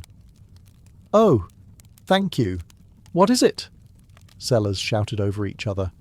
Children tugged at their parents' tunics begging for toys, and pickpockets enjoyed their own version of gift collection. But the true magic wasn't the objects themselves, it was the mood. Saturnalia gifts weren't about duty or show, they were about shared joy. For 1 week, Romans remembered each other. They laughed, exchanged tokens of affection or mischief, and strengthened bonds across classes and households. In a culture famous for its rigid seriousness, Saturnalia gave Rome permission to be warm, generous, and delightfully silly. If you wanted to witness Rome at its most uninhibited, chaotic, and gleefully irresponsible, you didn't go to the feasts. You went to the gaming tables. Saturnalia unleashed something deep in the Roman soul, a primal urge to gamble. The same senators who passed solemn laws banning gambling the rest of the year suddenly found themselves hunched over dice boards, shouting like drunken gladiators. During Saturnalia, all gambling bans vanished, and Rome collectively declared, "Fortune favours the foolish." The streets became casinos without ceilings. Dice clattered everywhere, on marble floors, wooden stalls, dusty doorsteps, tavern counters, and even temple steps, much to the disapproval of priests, who pretended not to see. People crowded around improvised gaming mats, cheering and jeering as fortunes changed in minutes. Children gambled with nuts, adults gambled with coins, and a few overconfident souls gambled with things they would regret losing the next morning. The most beloved game was a simple but addictive dice game. Romans threw knucklebones or six-sided dice with all the dramatic energy of modern poker champions. A perfect throw brought instant bragging rights. A bad throw brought groans, laughter, and theatrical despair. Some players developed rituals for luck, kissing the dice, whispering to them, tapping them on statues of Saturn, or even blowing on them while praying for divine assistance. Saturn, god of liberation, must have been exhausted. But gambling wasn't limited to dice. Romans played tabula, an ancestor of backgammon, ludus duodecim scriptorum, card-like games with painted tiles, and competitive drinking games that definitely counted as gambling when wagers involved personal dignity. During Saturnalia, even respectable matrons, normally models of restraint, were known to join games with delighted mischief, smirking as they beat their husbands at dice in front of the household slaves. The enslaved, for once, were allowed to gamble openly too. Their masters even gave them coins specifically to lose, which they dutifully tried not to do, and when enslaved gamblers won against their own masters, the cheers could shake the walls. It was a rare, precious moment where luck ignored status. Of course, with all this chaos, someone always tried to cheat. Loaded dice appeared. People switched pieces when no one was watching. Arguments flared, but Saturnalia had its own code. Cheating was wrong, unless you were clever enough not to get caught. That, Romans said, was part of the fun. Gambling during Saturnalia wasn't just entertainment, it was catharsis. A brief, thrilling rebellion against Rome's normally suffocating seriousness. For 1 glorious week, everyone, from senator to slave, rolled the same dice. And for once, fortune smiled equally. If the feasts and gambling filled Roman homes with excitement, the streets of Rome during Saturnalia were an entirely different beast. The city transformed into a living carnival, loud, unpredictable, overflowing with energy, and absolutely impossible to escape. Saturnalia wasn't something you celebrated quietly. It was something that happened to you, whether you liked it or not. From dawn until deep into the night, every alley, forum, bathhouse, and courtyard pulsed with activity. Musicians wandered through the city playing flutes, drums, lyres, and anything else that could produce sound. Preferably loud sound groups formed spontaneous parades. Children ran around with clay figurines. Revelers waved evergreen branches and shouted "Io Saturnalia" at strangers the way modern people shout "Happy New Year" after far too much champagne. And then there were the costumes. Romans didn't dress as animals or mythical creatures. This wasn't a masquerade, but they did dress strangely. People wore colourful clothing, mismatched patterns, and sometimes exaggerated wigs or humorous imitations of stereotypes. Others wrapped themselves in garlands or painted their faces. Saturnalia was not the time for dignity. Even the normally rigid Roman manners evaporated. Strangers chatted freely. Neighbours laughed together. People greeted each other as equals, even if one lived in a mansion and the other lived in a tenement. Saturnalia flattened the social pyramid into a crowded, noisy, joyful, city-wide party.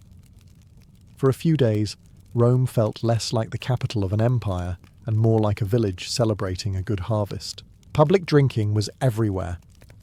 Taverns overflowed onto the streets. Amphorae of wine circulated like communal treasures. People toasted Saturn, toasted each other, toasted the sky, toasted the ground, anything that didn't move too fast. And if someone did move too fast, they were probably running to join the next round of dice games. Street performers thrived during this week. Jugglers, dancers, fire breathers, comedians, and questionable acrobats all competed for attention. Some were genuinely talented. Others were so terrible that they attracted crowds purely out of fascination. Either way, no one complained. Saturnalia celebrated the spirit of participation over quality. If you were enthusiastic, you were welcome. Nightfall didn't calm the chaos. Instead, torches illuminated the streets, casting flickering golden light across parties that continued until exhaustion or dawn, whichever arrived first. Music blended with laughter, and the city hummed like a single massive organism set free from restraint. This was Rome without rules, without stiffness, without hierarchy. For 1 week, the empire became human, messy, noisy, warm, alive. If Saturnalia had a mascot, someone who embodied the pure, undiluted spirit of mischief, it was the Saturnalicious Princeps, the so-called Lord of Misrule. This was the temporary king chosen to preside over the festival, and Rome took this tradition so seriously that they deliberately picked the most unlikely candidate possible. A poor man, a household slave, a class clown, or even a shy bookkeeper who had never raised his voice in public. Anyone could become the ruler of Rome's wildest week. The Lord of Misrule wasn't chosen because he was dignified, noble, or wise. In fact, those qualities immediately disqualified you. The whole point was inversion, the lowest-ranking person suddenly giving orders to everyone else, including their masters, and not sensible orders. Oh no, the Lord of Misrule specialized in absurdity. His commands were intentionally chaotic, humorous, or borderline impossible. Sing a song in the voice of a farm animal. Pour wine for that slave over there, faster. Dance until you fall over. Declare your deep personal fear of geese. And Romans obeyed. They had to obey. Tradition demanded it. Even a stern paterfamilias, normally the feared head of the household, had to salute this temporary joker king and follow his foolish decrees. Imagine a respected senator being told to hop around the room like a drunk grasshopper, while a slave leaned back on a couch eating honey cakes that was Saturnalia's glory. The Lord of Misrule wore the symbolic outfit of reversed authority. Bright clothing, a wreath of greenery, and a sense of confidence he absolutely did not possess any of the other 358 days of the year. He held mock audiences, gave ridiculous speeches, and even punished people with silly forfeits, embarrassing dances, playful confessions, or drinking extra wine as penance. Some households took this further, staging mock trials where the Lord of Misrule prosecuted family members for fake crimes like being too serious, snoring like a dying boar, or hoarding the good figs. Everyone attended, everyone laughed, and the accused usually ended up performing a hilarious task to earn forgiveness. This tradition wasn't random silliness, it was emotional release. For slaves, it was a rare taste of power. For masters, it was a reminder not to take themselves too seriously. For the whole household, it was a shared ritual of laughter. And when Saturnalia ended, the Lord of Misrule returned quietly to obscurity. But for one shining, chaotic week, he ruled Rome with jokes instead of laws, and Rome loved him for it. To understand why Saturnalia was so wild, so chaotic, and so unlike anything else in Roman life, you have to understand Saturn himself, the ancient god at the centre of the festival. Saturn wasn't a distant, dignified deity who liked formal rituals and quiet incense offerings. No. Saturn was a god of old freedom, of a mythical age before laws, kings, and the endless seriousness that Rome later became obsessed with. He embodied a dream of a world where no one ruled and no one obeyed. According to Roman myth, Saturn once ruled during the Golden Age, a time when humans lived without fear, hunger, or hierarchy. No masters, no slaves, no war, no poverty. People worked the land together, shared the harvest, and lived in complete harmony. Saturn taught them agriculture, generosity, and the joy of living without oppression. It was the ultimate good old days story, the kind grandparents tell, except this time the grandparents were immortal. But when Jupiter dethroned Saturn, that perfect age ended. Saturn fled, and eventually found refuge in Italy, where he brought peace, abundance, and civilization to early tribes. The Romans honoured him not with solemn reverence, but with joyful remembrance of that lost freedom. Saturnalia wasn't just a party. It was a symbolic return to the Golden Age. That's why everything reversed. Why the enslaved dined with masters. Why gambling became legal. Why dignity collapsed. Why seriousness evaporated. During Saturnalia, Romans believed Saturn temporarily broke free from his mythical chains beneath the Capitoline Temple and walked among them again, smiling at the beautiful chaos. The festival's core rituals reflected this mythic nostalgia. The small woolen bindings normally tied around Saturn's statue were removed, representing liberation. His temple overflowed with worshippers, bringing offerings of bread, honey, and first fruits, symbols of simple, communal plenty. Priests and citizens alike sang hymns, calling for renewal, abundance, and the softening of the social order. Even the gift-giving had sacred undertones. Wax figurines represented sacrifices once offered to Saturn, a gentler substitution that kept the spirit without the bloodshed.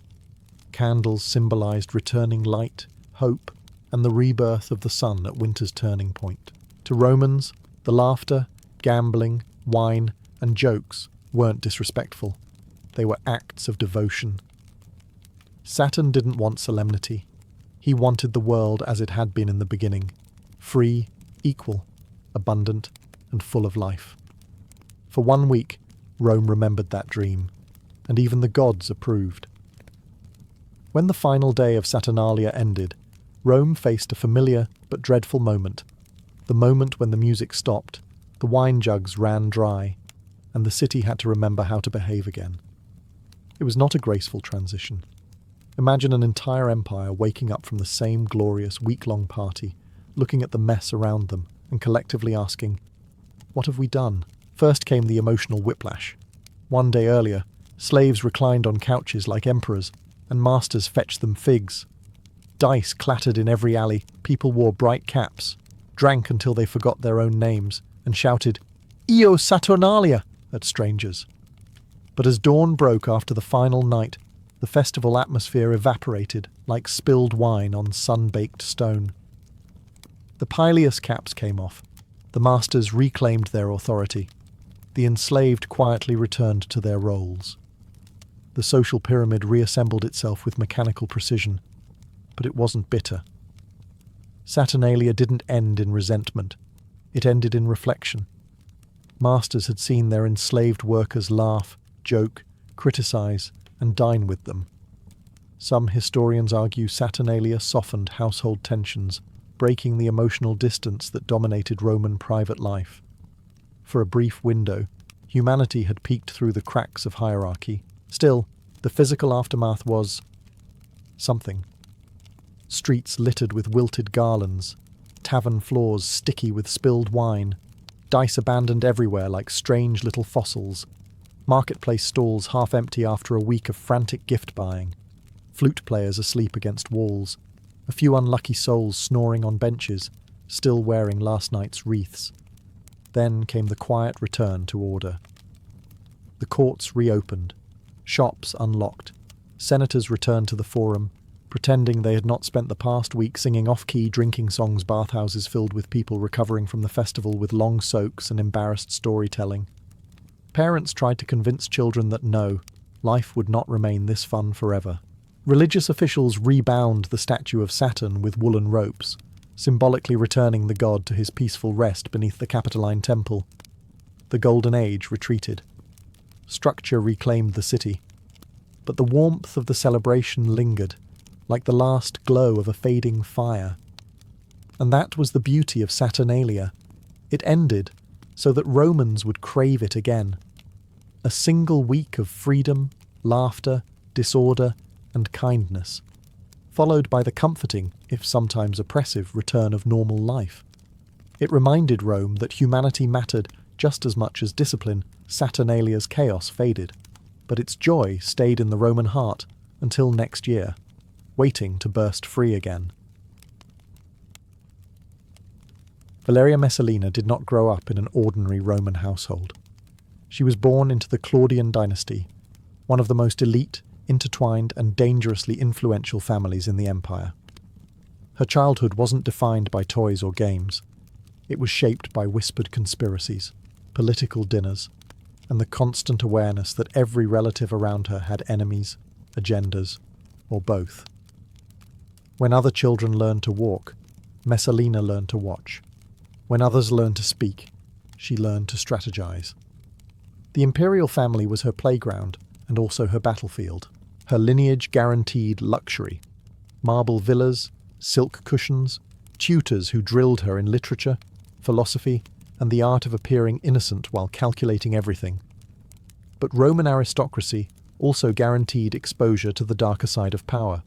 Jealousy, rivalry, and the quiet fear that the wrong alliance could destroy an entire bloodline. Messalina absorbed all of it. She saw how quickly reputations changed, how rumors could ruin a senator, and how survival in Rome required a talent for influence. At a shockingly young age, she was connected to the emperor through blood and marriage lines long before she ever stepped into the palace as an adult. Her cousin was the young Gaius, better known as Caligula, a boy whose childhood temper tantrums were early warning signs of the unhinged reign to come. Family gatherings weren't warm.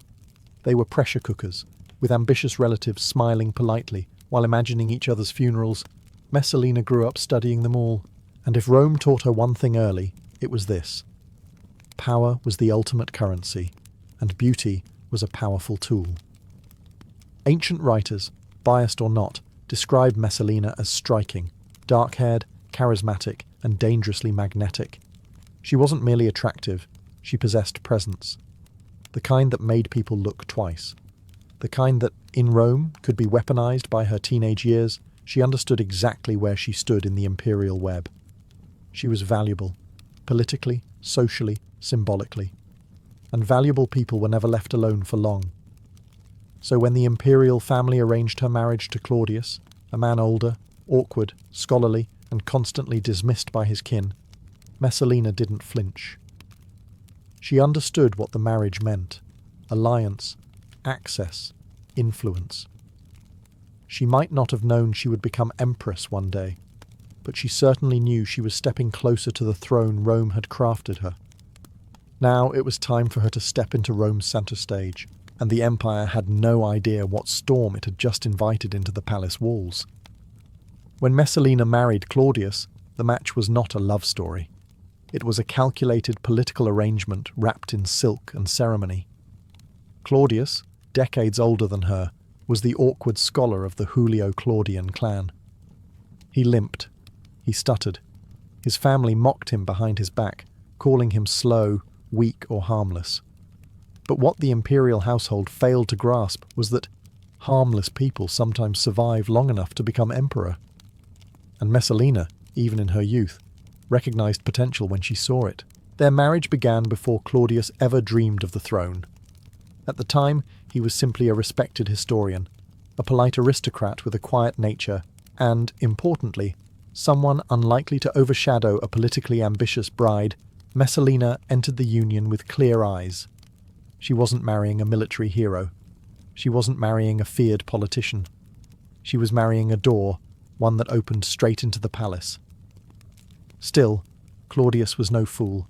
He adored his young wife with an earnestness that bordered on worship. Messalina, for her part, played the role of dutiful spouse with flawless performance, demure glances, gentle smiles, loyalty displayed for the public. And Rome bought it. She gave Claudius 2 children, Octavia and Britannicus, cementing her position as the mother of an imperial bloodline long before Claudius himself realized how important that would become. Then fate shifted. Caligula fell to an assassin's blade in the chaotic aftermath of a palace conspiracy, and Claudius, hidden behind a curtain, terrified, confused, was dragged out and proclaimed emperor by the Praetorian Guard. Messalina did not faint or protest. She watched opportunity unfurl before her like a golden tapestry. Overnight, she became Empress of Rome. But while Claudius stepped into power reluctantly, Messalina embraced it with shocking speed. The palace became her hunting ground. Senators came to pay respects to Claudius, but their eyes drifted to Messalina, who stood beside him with regal poise and a confidence that whispered danger. She was young, beautiful, politically connected, and now held the ear of the emperor, and Rome whispered. Some saw her as a stabilizing force. Others saw ambition glinting behind her smiles. But no one, absolutely no one, predicted just how far Messalina would take her new status. She had climbed to the top of Rome. Now the question was, would she rule beside Claudius, or rule instead of him? The answer would soon shake the empire. As soon as Messalina settled into life as empress, Rome began to buzz with rumours. Quiet at first, then louder, then impossible to ignore. Whether these stories were exaggerations or political smear campaigns didn't matter. What mattered was this. Messalina had become the most talked about woman in the empire. And in Rome, being talked about was dangerous. Ancient writers, never known for subtlety, painted her as a woman of insatiable desire. But beneath the salacious gossip was something far more important. Her affairs were not simply lust. They were leverage. Each man she chose was politically useful. Senators, nobles, aristocrats, military men. Messalina understood that intimacy could build alliances faster than diplomatic letters ever could. Claudius, for all his administrative brilliance, was blind to it. He adored his wife with a soft, trusting devotion that bordered on vulnerability. Messalina leaned into that devotion, maintaining the perfect mask of loyalty while weaving her own web behind the scenes. Even her harshest critics admitted she knew how to perform innocence with a mastery worthy of a seasoned actress. Her influence expanded quietly at first. A friend gained a magistracy. A rival found himself suddenly out of favour. A family who had once dismissed her discovered their estates mysteriously confiscated. Each subtle shift in the political landscape tied back to Messalina, not through official decrees, but through whispered requests and strategic pillow talk. One of her earliest and most notorious entanglements was with Gaius Silius, a handsome and highly respected nobleman. Their relationship didn't erupt overnight, it simmered. What began as flirtation grew into a dangerous alliance. Silius was ambitious, wealthy, and admired by many. He was everything Claudius was not. And Messalina saw in him a potential partner, not just in pleasure, but in power. The pair became the centre of a hidden circle: patrician wives, ambitious husbands, disgruntled senators, a quiet opposition forming in the emperor's own palace, all orbiting around a woman who was still in her 20s. Meanwhile, Rome whispered louder. Some believed Messalina's affairs were harmless scandals. Others believed they were political maneuvers. But a growing number began to fear the truth. Messalina wasn't just playing the role of empress, she was building a faction, a shadow court, an empire within the empire. And if Claudius noticed any of this, he didn't show it. But the storm was already gathering. By the time Messalina's relationship with Gaius Silius began to sharpen into something more than whispered scandal, Rome had already sensed a shift in the palace atmosphere. Silius was not a disposable lover. He was charismatic, wealthy, well-connected, and most importantly, ambitious. He wasn't interested in being a footnote in an empress's secret list of affairs. He wanted power. And Messalina, who had spent years watching older men underestimate her, recognized in Silius a partner who could actually keep up. In many ways, the match made a twisted kind of political sense. Claudius, for all his administrative skill, was not a commanding presence. He was beloved by the people, but not truly feared. Silius, on the other hand, radiated the kind of youthful confidence Romans adored. If Claudius represented stability, Silius represented possibility, and Messalina was caught between them, her official husband and her unofficial equal. The danger grew when Messalina began funneling influence, estates, and imperial attention towards Silius. Senators noticed. Noble families noticed. Even the Praetorian Guard, always alert to palace undercurrents, began asking quiet questions. Why was Silius's star rising so quickly? Who was protecting him? And why did so many of Messalina's allies suddenly find themselves indebted to this handsome young nobleman? Then came the rumours, hushed at first, then bolder. Some said Messalina and Silius plotted to remove Claudius. Others whispered that Silius wished to adopt young Britannicus, Claudius's son, as his own heir, a move so bold it bordered on treason. But the most terrifying rumour of all was the simplest. Messalina wanted to replace the emperor. No one knew how much of this Messalina actually intended. Ancient writers, many hostile to imperial women, enjoyed painting her as a scheming mastermind. The truth may have been more complex. Perhaps she sought more influence, not a coup. Perhaps she believed Claudius too easily swayed by advisers she despised. Perhaps she simply fell for Silius and let her desire cloud her judgment. Whatever her motives, the effect was the same. Silius became the lightning rod for all anxieties surrounding Messalina's power. And Silius himself made the fatal mistake of believing that his connection to Messalina made him untouchable. He strutted through Rome with an arrogance that set off alarm bells among the political elite. His confidence grew. His circle expanded. His ambitions sharpened. But Rome is a city where ambition, unchecked, becomes suicide. And Messalina's alliance with Silius was about to cross a line no one could survive. What happened next is one of the most shocking, unbelievable, and chaotic episodes in all of Roman imperial history. Even ancient historians, who loved exaggeration almost as much as they loved scandal, pause before describing it, because Messalina did something so outrageous, so dangerously bold, that generations of writers have argued over whether she was mad, overconfident, manipulated, or simply convinced she was untouchable. She married Gaius Silius, while still married to the emperor. This wasn't rumour. This wasn't gossip whispered behind palace curtains. This was a public ceremony, a full wedding complete with guests, vows, music, witnesses, and celebrations. The only thing missing was Claudius himself, blissfully unaware that his own wife was legally binding herself to another man in what can only be described as either delusion or the most audacious coup attempt in Roman history. The timing couldn't have been worse, or better, depending on how unhinged your ambitions were. Claudius was away from Rome, supervising religious ceremonies in Ostia Messalina, seeing an opening, decided to act. Some say she believed Claudius would quietly accept the situation to avoid humiliation. Others believe she intended to replace him entirely, with Silius ready to assume power and Britannicus as their political puppet. And some sources claim Silius pushed the idea, pressuring her to commit fully before Claudius could return. Regardless of motive, the wedding was no secret affair guests attended in droves, either out of loyalty, fear, opportunism, or morbid curiosity. They feasted. They toasted.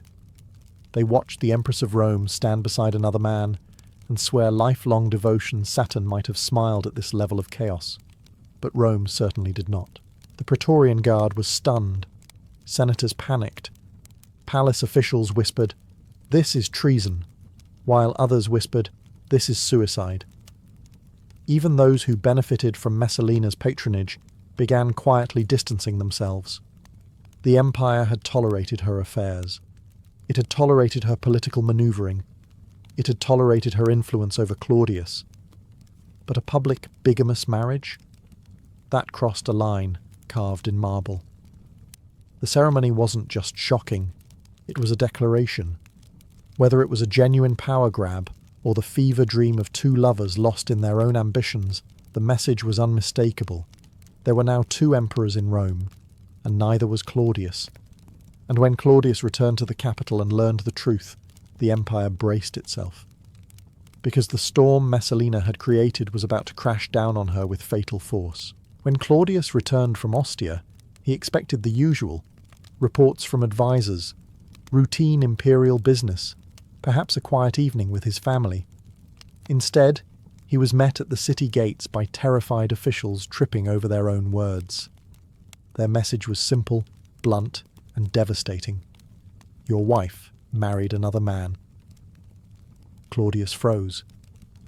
The emperor who had survived palace coups, assassinations, and years of being mocked by his own family found himself struck silent. A mixture of disbelief, heartbreak, and political terror washed over him. Because this wasn't just adultery, something Rome tolerated with a shrug. This was treason, a direct threat to the imperial line. And Claudius, cautious by nature, understood immediately what this meant. Someone wanted him dead. His advisors rushed to fill the silence. Narcissus, his most trusted freedman, took charge. He explained everything: the wedding, the witnesses, the nobles who attended, the gifts exchanged, the rumours of plots, the speed with which Silius's circle had grown. Narcissus didn't soften the truth. He told Claudius exactly what Messalina and Silius had done, and Claudius cracked. First came confusion, then disbelief, then anger, raw, unfiltered, and terrifying. He demanded to know whether Britannicus, his own son, was safe. He demanded to know who else knew. He demanded to know whether the Praetorian Guard was loyal. Every question exposed another layer of betrayal, another barrier collapsing inside him. The emperor, who had loved his young wife with a tenderness rare in Roman politics, now realized she had publicly humiliated him before the entire empire. His next question was chilling. Am I still emperor? That single line reveals everything. Claudius wasn't just hurt, he feared he had already been replaced. Narcissus seized control. He ordered the Praetorian Guard to secure the palace, arrest Silius, and round up everyone who attended the wedding. Claudius, shaking with rage and humiliation, let him. For the first time in his reign, he allowed a subordinate to act without restraint. Meanwhile, Messalina, finally realizing that her fantasy world had collided with reality, panicked. She rushed out of the palace with a handful of loyal attendants, trying desperately to reach Claudius before Narcissus could poison him against her completely. She begged allies for protection. She cried, she pleaded. But doors that once opened for her now slammed shut. Rome sensed the shift instantly. Senators who had praised her a week ago now whispered prayers for their own safety. The people gossiped in the streets. The palace trembled with anticipation. Claudius had returned, and Messalina's empire of influence was collapsing under its own weight. As Claudius prepared for a reckoning, Messalina entered the most desperate hours of her life. For years, she had moved through Rome with absolute confidence. Doors opened, senators smiled, allies swore loyalty, fortune bent in her favour.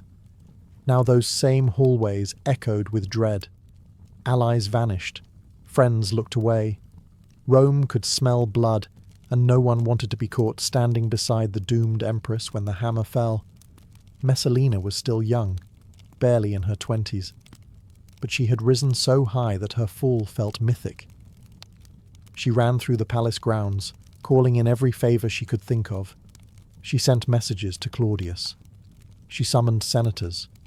She begged trusted courtiers to help her reach the emperor, before Narcissus could convince him that she was beyond forgiveness.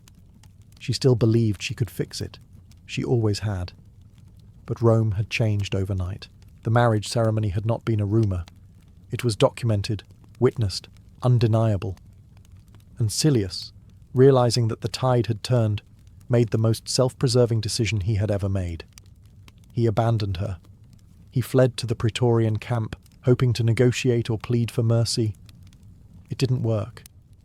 The guard cut him down immediately, his ambition dying on the same blade that severed Messalina's last hope. Messalina didn't know this yet.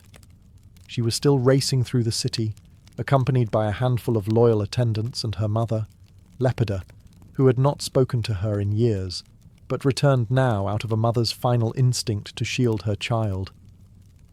Together they fled the palace grounds, slipping into the gardens of the Villa Lucullus, hoping to hide until Claudius cooled. But Claudius wasn't cooling. Narcissus had carefully chosen the moment to strike, ensuring Messalina had no chance to appear before the emperor and manipulate him.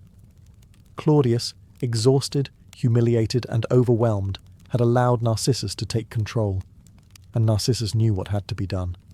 Roman politics had no space for mercy towards someone who had publicly married another man in the emperor's absence. If Messalina survived, she would always remain a threat, a focal point for rebellion. So, Narcissus sent the soldiers. In the villa gardens, Messalina waited, trembling, furious, panicking, still convinced Claudius would summon her for a final audience. She rehearsed her speech. She imagined forgiveness. She imagined rebuilding. But the footsteps she heard approaching were not Claudius. They were the men sent to end her life. When the soldiers entered the lush gardens of the Villa Lucullus, carrying the emperor's unspoken verdict, the air itself seemed to freeze Messalina, once the untouchable empress of Rome, now stood trembling among the hedges and marble statues, a cornered animal in the same city she had once ruled through charm and cunning. She still clung to one final hope, that Claudius, the man who had adored her with blind devotion, would rescind the order at the last second. But Claudius was miles away, terrified and humiliated, and Narcissus made sure no message from Messalina would ever reach him. The soldiers hesitated. Killing an empress was no simple task. Some knew her, some had served her, some feared the wrath of the gods, but Narcissus had travelled with them to ensure the deed was done. He approached Messalina not with sympathy, but with cold efficiency. This wasn't personal. It was political survival. Messalina, in a final desperate attempt, tried to speak, plead, argue, explain, but the words tangled in her throat.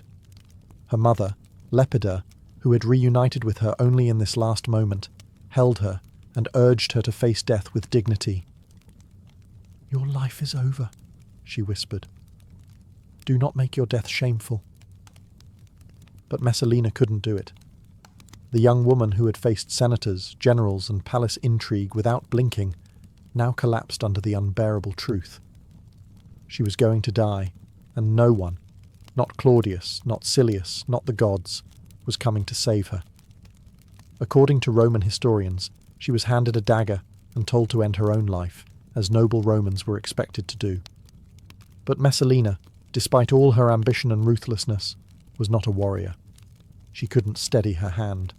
She sobbed, trembling violently, unable to strike the woman who had commanded so much power, now discovered she could not command herself. In the end, a soldier stepped forward and did what she could not. The strike was swift. The garden fell silent.